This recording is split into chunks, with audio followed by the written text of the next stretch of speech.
I had been away for a year.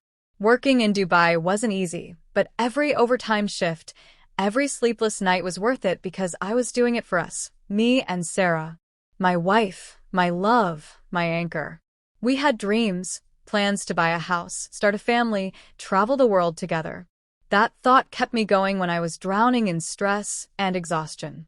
We talked every day, or at least we tried to.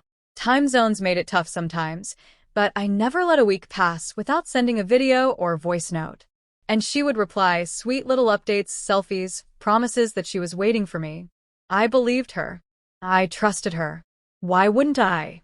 She was my wife. My return was supposed to be a surprise. I booked an early flight and landed on a warm Friday evening. I didn't tell her. I wanted to see her face when I walked through that door. I imagined her eyes lighting up, running into my arms, that moment where all the distance would disappear in a single embrace. That's the picture I had painted in my head for months.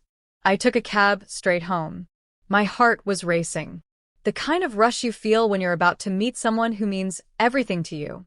The building looked the same. Familiar, yet foreign after so long. As I climbed the stairs, something in my chest tightened. I brushed it off. Just nerves, I thought. I rang the doorbell. No answer. I tried again. Still nothing. I took out my spare key and quietly let myself in. The lights were off, but the TV was on.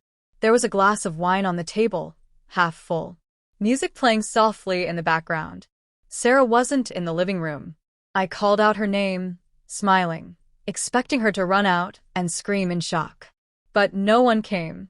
I walked further in, expecting to see her in the kitchen or maybe the bathroom. The bedroom door was slightly open. I peeked inside, but it was empty. Her phone was on the bed, buzzing with a new message. Can't wait to see you tonight. I paused. That wasn't from me. My smile faded, replaced by something heavy and unexplainable. Before I could process it, I heard the front door open. Sarah walked in, talking on the phone. Her tone wasn't the one she used with me. It was softer, flirtier. She froze when she saw me standing in the hallway. Her face drained of color. For a second, we both just stared. I smiled, weakly.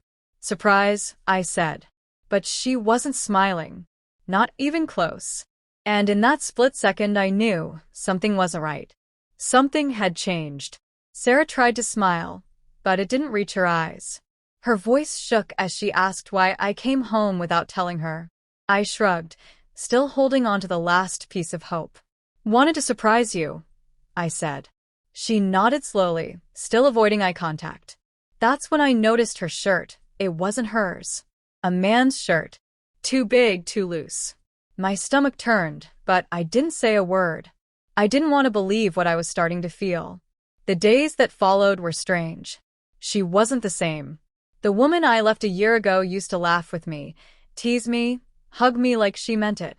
But now, she barely touched me. Said she was tired, stressed, had a lot on her mind. I believed her, or at least I tried to. Maybe she just needed time to readjust. Maybe it was me, maybe I was expecting too much too soon. But little things kept piling up. Her phone was always face down. She'd step out to take calls and return looking distracted. One night, I heard her laugh while talking on the phone in the balcony. When I asked who it was, she said it was a coworker, just work stuff. I nodded, but her eyes darted away. That laugh wasn't for work. That laugh used to be mine.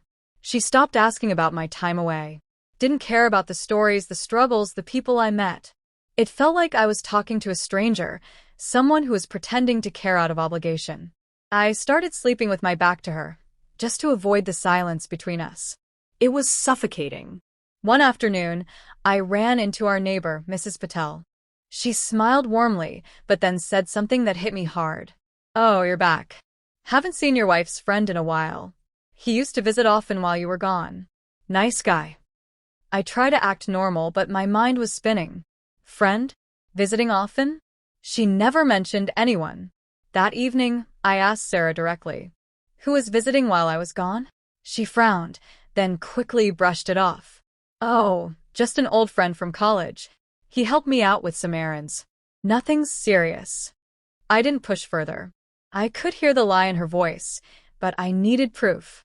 Doubt was eating me alive, and I couldn't keep pretending everything was fine. I started paying closer attention. Checked the laundry, found a cologne scent that wasn't mine. Her laptop history was cleared. Her texts were short, vague, almost mechanical. There was a distance I couldn't cross, no matter how hard I tried. And what hurt the most wasn't the suspicion, it was how easily she had detached from me, how natural the lie came to her. Something was wrong. I could feel it in my bones.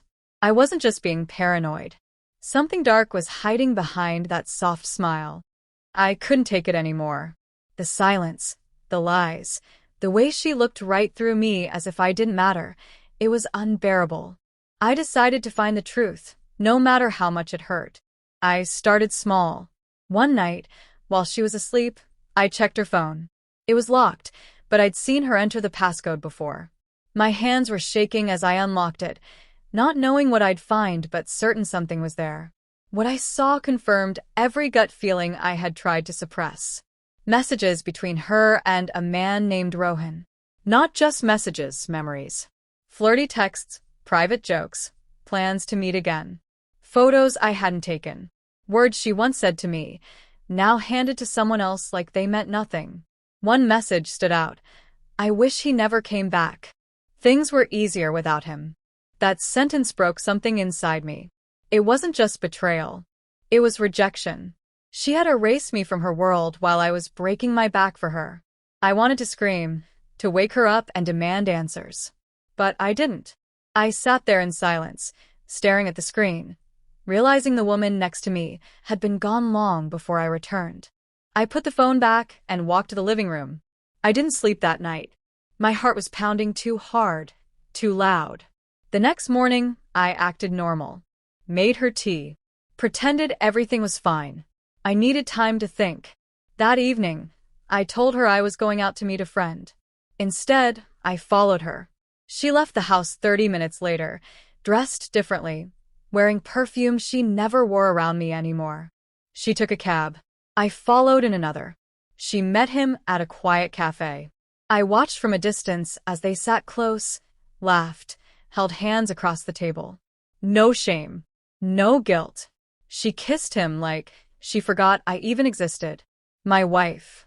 The woman I built my future around. I felt sick, like everything inside me collapsed at once. I waited for her to come home that night. When she walked in, I stood in the hallway, holding her phone in my hand. She froze. I didn't yell. I didn't cry. I just asked, how long? She didn't answer. I asked again. Her eyes welled up. A few months, she whispered. It wasn't supposed to happen. I was lonely. You were gone. I nodded. That's all I did. Because what could I say? That I gave everything for her? That I deserved better? She already knew. But she made her choice.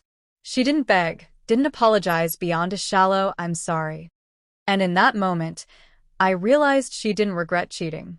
She only regretted getting caught. I didn't pack my things that night. I didn't yell or cause a scene.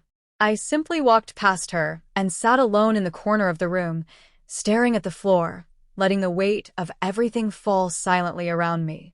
The betrayal didn't need noise to hurt. It had already torn through me. What was left was numbness. The kind that stays with you long after the damage is done. The next day, I called my friend Samir. Told him I needed a place to stay for a while. He didn't ask questions, just sent me the address. I left without looking back. I didn't even leave a note. What was there to explain? She knew what she had done. The silence would speak louder than any goodbye. At Samir's place, I tried to act normal. Ate meals I couldn't taste. Watched shows I couldn't follow. Every night felt like a battle against my thoughts. I kept asking myself the same question, why? What did I miss? Was it the distance? The time apart? Or had she simply fallen out of love and didn't have the courage to say it? 1 week later, she texted me. Not to say sorry. Not to ask me to come back. But to tell me she needed time to think. That maybe we both did. I stared at the message for a long time. Time to think? She had months to think. While I worked under the desert sun, she had already made her choice. She didn't want me. She wanted what was easier, what was convenient, what was right there while I was miles away. I deleted her number that night. I started focusing on myself. I picked up extra hours at work, went to the gym, took long walks without direction. Slowly, I began to remember who I was before her. The man with dreams, with strength, with worth. I had forgotten that in trying to keep someone who had already left me emotionally. The truth was, I was never going to be enough for someone who didn't value loyalty. Months passed. The pain didn't vanish, but it became manageable, like a scar you learn to live with. I stopped checking her socials. I stopped wondering what she was doing or who she was with. I began to breathe again. And one day, I woke up without her being the first thought on my mind. That's when I knew I was healing. Some stories don't end with forgiveness. Some betrayals don't need closure. They just need distance. She chose a moment of comfort over a lifetime of commitment. I chose to walk away with my dignity intact. I'll never forget what happened, but I'm no longer stuck in that memory. I've learned to move forward without dragging the weight of someone else's mistakes. Betrayal changed me, but it didn't break me. It reminded me that real love doesn't cheat, doesn't hide, and never leaves when things get hard. I may have lost her, but I found myself again. And that, to me, is the real ending.